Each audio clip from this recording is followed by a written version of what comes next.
Generally आपने देखा होगा कि जब भी आप किसी भी कंपनी के लिए अप्लाई करते हो तो जब आपका रिज्यूमे शॉर्टलिस्ट हो जाता है तो एचआर आपको कॉल करते हैं और कॉल करने के साथ साथ ही कुछ सवाल वहां पे पूछते हैं। जनरली लोग इन सवालों पर इतना ज्यादा सीरियसली जवाब नहीं देते, लेकिन मैं आपको ये चीज तो जरूर कहूंगा कि ये क्वेश्चन के आंसर बहुत ज्यादा इंपॉर्टेंट होते हैं, क्योंकि फर्दर प्रोसेस किस तरह से करना है आपका कैंडिडेचर, या फिर अगर आप फर्दर राउंड के लिए प्रोसेस करने भी चाहिए या नहीं, वो सब डिपेंड करता है आपके इन क्वेश्चन के आंसर के बेसिस पे।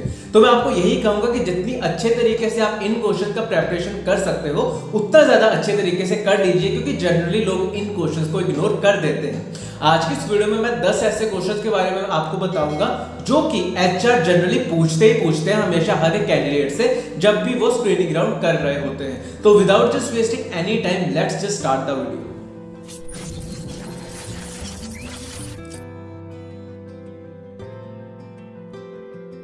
सबसे पहला क्वेश्चन होता है टेल मी अबाउट योरसेल्फ। ये क्वेश्चन जितना इजी लगता है उतना ही ज्यादा डिफिकल्ट होता है, क्योंकि आपको नहीं पता होता कि आपको क्या क्या चीजें बताने की जरूरत होती है अपने बारे में।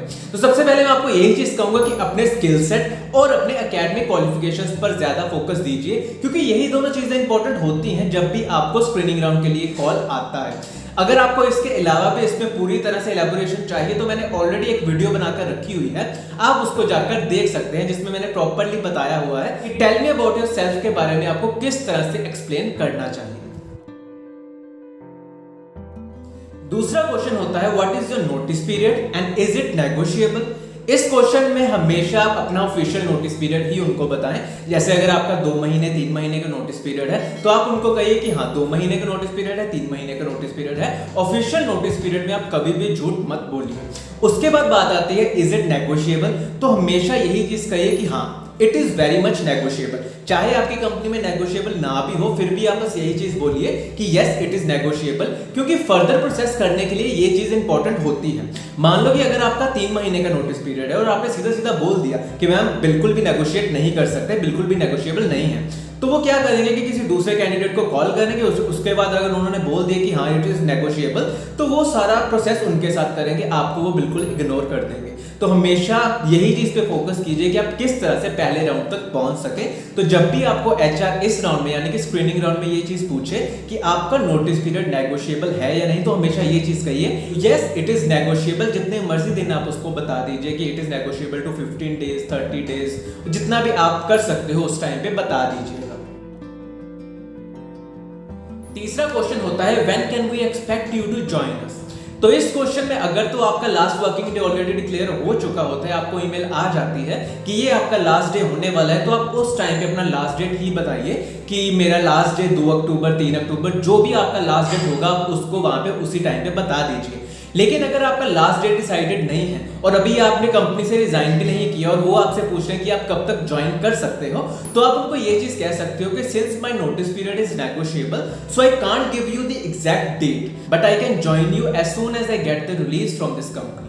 आइडियली इसका आंसर आपका नोटिस पीरियड ही होना चाहिए, but since your notice period is negotiable तो आपको भी प्रॉपर क्लैरिटी नहीं है कि आप कब तक ज्वाइन कर सकते हो, तो उनको भी एग्जैक्ट डेट देने की जरूरत नहीं होती।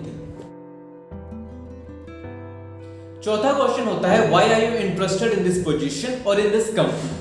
पोजीशन के लिए तो आप डायरेक्टली उनको बता सकते हो कि मैं अब रोल्स एंड रिस्पॉन्सिबिलिटीज ऐसे ही चाहता हूं जो कि मुझे इस पोजीशन में दिख रही हैं, या फिर आप अपने करियर में ऐसी पोजीशन की एक्सपेक्टेशन रख रहे थे जो कि मुझे यहाँ पे फुलफिल हो रही है, या फिर कुछ भी ऐसा बोल सकते हो जिसके लिए आपने उस कंपनी में अप्लाई किया है। इसी में दूसरा क्वेश्चन होता है कंपनी के लिए। तो कंपनी के बारे में मैं आपको ये चीज कह दूं कि थोड़ा बहुत कंपनी के ओवरव्यू के बारे में जान लीजिए। जब भी आप किसी भी कंपनी में अप्लाई करते हो तो थोड़ा बहुत उसके बारे में जान लीजिए कि ये कंपनी करती क्या है, ये कंपनी सर्विस बेस्ड कंपनी है, प्रोडक्ट बेस्ड कंपनी, थोड़ी बहुत चीजों के बारे में जानकारी रखिए जब भी आप किसी भी कंपनी के लिए अप्लाई करते हो। फिफ्थ क्वेश्चन होता है why you want to leave your current organisation. तो इसके लिए आपको वो सारे रीजंस बताने होते हैं कि आप अपनी करंट ऑर्गेनाइजेशन क्यों छोड़ रहे हो। जैसे कि मैंने अपने पिछली वीडियो में भी बताया था कि इसमें आपको सच नहीं बोलना, झूठ बोलना होता है, यानी कि ऐसे ऐसे पॉइंट्स बोलने होते हैं जो कि उनको अट्रैक्ट कर सके। क्या पता आपको बहुत ज्यादा वर्कलोड हो, क्या पता बहुत ज्यादा तंग हो उस कंपनी में, आपकी सैलरी नहीं आ रही, ऐसे कुछ भी चीजें वहां पे नहीं बोलनी चाहिए। हमेशा अपनी कंपनी को पॉजिटिव वे में ही रिप्रेजेंट करना चाहिए और अपनी रोल्स एंड रिस्पॉन्सिबिलिटीज पर ज्यादा फोकस देना चाहिए। मैंने इससे पहले भी एक वीडियो बनाकर रखी हुई थी, पूरा इलैबोरेट किया हुआ था कि आपको इस क्वेश्चन का जवाब किस तरह से देना चाहिए, आप उसको यूज कर सकते हो as a reference. 6th question होता है, are you comfortable with the company's location और is there any location concern for you. तो इस चीज में आपको बिल्कुल सच ही बोलना है, सच के अलावा कुछ नहीं बोलना, क्योंकि अगर आप झूठ बोलोगे तो ये बाद में आपके लिए ही दिक्कत देगा। मान लो कि अगर आप दिल्ली एनसीआर में रहते हो और आपको नहीं जाना बैंगलोर पुणे वाली साइड और आप उस दौरान नहीं बोलते कि आप वहां पे कह देते हो कि नहीं मेरे कोई लोकेशन कंसर्न नहीं है, मैं कहीं भी जा सकता हूं, और अगर मान लो कि अगर उन्होंने आपको बाद में बैंगलोर भेज दिया तो आप नहीं चाहते कि मैं बैंगलोर जाऊं, मैं अपने दिल्ली एनसीआर में ही रहना चाहता हूं, तो उस टाइम पे बहुत ज्यादा डिफिकल्ट हो जाता है, क्योंकि आपने पहली बार में ही ये चीज बोल दी होती है कि आपको बैंगलोर में कोई प्रॉब्लम नहीं है। तो मैं आपको यही चीज कहूंगा कि अगर आपको किसी भी लोकेशन से दिक्कत है तो पहले पहले इस चीज का सच्चाई के साथ जवाब दे दें, क्योंकि बाद में ये सब चीजें आपके लिए ही दिक्कत करेगी, कंपनी को इससे कुछ भी नहीं फर्क पड़ेगा। 7th क्वेश्चन है, what is your current CTC and what is your expected CTC. तो करंट सीटीसी की अगर मैं बात करूं तो आप इसमें बिल्कुल भी झूठ नहीं बोल सकते, क्योंकि वो बाद में आपके डॉक्यूमेंट की वेरिफिकेशन करवाते हैं, आपको कितनी सैलरी आती है तो वो सबकी वेरिफिकेशन बाद में करवा लेते हैं, तो झूठ बोलने का कोई फायदा रहता ही नहीं है। तो आपको हमेशा अपनी वही सैलरी बतानी पड़ती है जो आपकी ओरिजिनली होती है।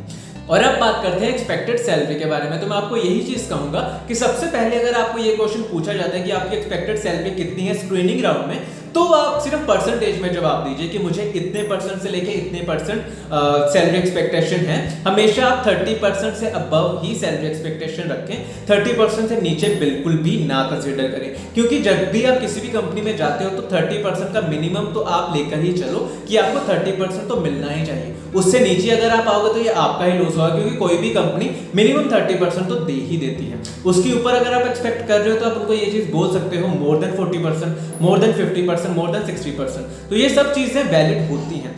उसके अलावा अगर आपको एचआर ज्यादा ही फोर्स करे कि नहीं आपको कोई ना कोई नंबर बताना पड़ता है, तो जब आपको नंबर पूछा जाए उस टाइम पे आप रेंज बिल्कुल भी मत यूज कीजिए, उस टाइम पे आप प्रॉपर्ली एक नंबर यूज कीजिए। और मैं आपको ये चीज कहूंगा कि हमेशा डेसिमल नंबर्स का भी यूज कीजिए। मान लो कि अगर आपकी एक्सपेक्टेशन अभी 10 LPA है तो आप उनको हमेशा ये चीज बोलिए 10.43, ताकि उनको लगे कि नहीं आपने अपने सीटीसी पे प्रॉपर्ली स्टडी की है कि आपको कितने कितने वेरिएबल, कितने कितने कंपोनेंट होने चाहिए कि बाद में आपका इतना सीटीसी बनता है, आपने प्रॉपर्ली कैलकुलेशन करके रखी हुई है। इसका फायदा क्या होता है कि मान लो कि अगर आपने रेंज बोल दी कि मुझे 10 लाख से 11 लाख की जरूरत है, तो एचआर उसमें सिर्फ 10 लाख सुनती है, 11 लाख को इग्नोर कर देती है, हमेशा यही होता है। लेकिन जब आप प्रॉपर्ली एग्जैक्टली एक पॉइंट पर उनको बताते हो कि मुझे 10.43 LPA चाहिए, तो इसका क्या होता है कि अगर आप उनकी रेंज में आ रहे होते हो तो आपको फर्दर कंसीडर किया जाता है, लेकिन अगर उनकी रेंज में नहीं आते तो आपको उसी टाइम पे ही जवाब मिल जाता है कि ये बहुत ज्यादा है या ये बहुत कम है। 8th क्वेश्चन है, how many projects you have worked on. तो इसमें मैं आपको ये चीज बता दूं कि एचआर को इतनी ज्यादा टेक्निकल नॉलेज नहीं होती, उनको डीप नॉलेज में अगर आप अपना प्रोजेक्ट एक्सप्लेन करते रहोगे तो वो भी थोड़ा बहुत इंटरेस्ट कम लेना शुरू कर देगा। तो मैं आपको यही चीज कहूंगा कि जब भी आप अपना प्रोजेक्ट एक्सप्लेन करते हो पहले इसी स्क्रीनिंग राउंड के बारे में, तो उसको थोड़ा कम इलेबोरेट कीजिए और ज्यादा पे ज्यादा फोकस कीजिए की स्किल्स पे, यानी कि वो जब उन की स्किल्स को सुने और अपनी जॉब डिस्क्रिप्शन में उन की स्किल्स को ढूंढे तो उनको वो मैचिंग मिल जाए, ताकि उनको लगे कि हाँ जिसकी जरूरत है आपने वो सब चीजें करी हुई हैं, रेदर देन कि आप पूरा ही प्रोजेक्ट एक्सप्लेन करने लग जाओ। उनको एकदम शॉर्ट में बताइए कि मैंने इस प्रोजेक्ट में ये काम किया है, मेरी ये रिस्पॉन्सिबिलिटीज थी और उसके अलावा मैंने इन टेक्नोलॉजीज का यूज किया है। इससे क्या होता है कि एचआर के लिए भी बहुत ईजी हो जाता है और आपका भी ज्यादा टाइम नहीं लगता। 9th क्वेश्चन होता है, go through your CV. Mainly ये क्वेश्चन पूछा जाता है आपके कम्युनिकेशन स्किल्स चेक करने के लिए, लेकिन उसके अलावा आपकी वेरिफिकेशन के लिए भी ये चीज पूछी जा सकती है कि मान लो कि आपने बहुत कुछ लिख दिया हो अपने रिज्यूमे में, जिसके लिए एचआर को थोड़ा डाउट हो कि आपको ये सब चीजें आती हैं या नहीं, तो उस टाइम पे वो आपको ये वाला क्वेश्चन पूछ सकते हैं कि please go through your resume, ताकि उनको भी पता चल सके कि आपने रिज्यूमे में खुद क्या क्या चीजें लिखी हुई हैं। तो हमेशा जब भी आप अपना रिज्यूमे भेजते हो तो उस रिज्यूमे को अच्छे से रीड करके रखिए और जो भी आपने उसको लिखा है उस पर प्रॉपर कॉन्फिडेंस होना चाहिए आपको कि हाँ मैंने लिखा है तो मुझे इसके बारे में नॉलेज है। कुछ भी अपने मन से कुछ भी मत लिखी जाइए अपने ही रिज्यूमे में। 10th क्वेश्चन होता है do you have any question for me. तो इसमें अगर आपका कोई भी डाउट रह जाता है जो कि आप एचआर से पूछना चाहते हो तो उस दौरान आप ये सब चीजें पूछ सकते हो। अगर आपके दिमाग में कोई भी क्वेश्चन नहीं है कि आपको क्या चीजें पूछनी चाहिए तो मैंने ऑलरेडी एक सेपरेट वीडियो बनाकर रखी हुई है, लिंक मैं डिस्क्रिप्शन में दे दूंगा, आप उसको देख सकते हो। आपको पता चल जाएगा कि कैसे क्वेश्चन पूछने चाहिए स्क्रीनिंग राउंड में या फिर एचआर राउंड में या फिर टेक्निकल राउंड में। तो मैंने वो सब चीजों के बारे में उस वीडियो में बताया हुआ है, तो आप उसको एक बार रेफर कर लीजिएगा ये जानने के लिए कि do you have any question का रिप्लाई किस तरह से करना चाहिए। तो इसी के साथ आज के लिए बस इतना ही। अगर ये वीडियो आपको अच्छी और इन्फॉर्मेटिव लगी हो तो इस वीडियो को लाइक और शेयर करना ना भूलें। इसी के साथ मेरे चैनल को भी जरूर सब्सक्राइब कीजिए ताकि मैं ऐसी ही वीडियो आप तक और भी लेके आ सकूं। धन्यवाद।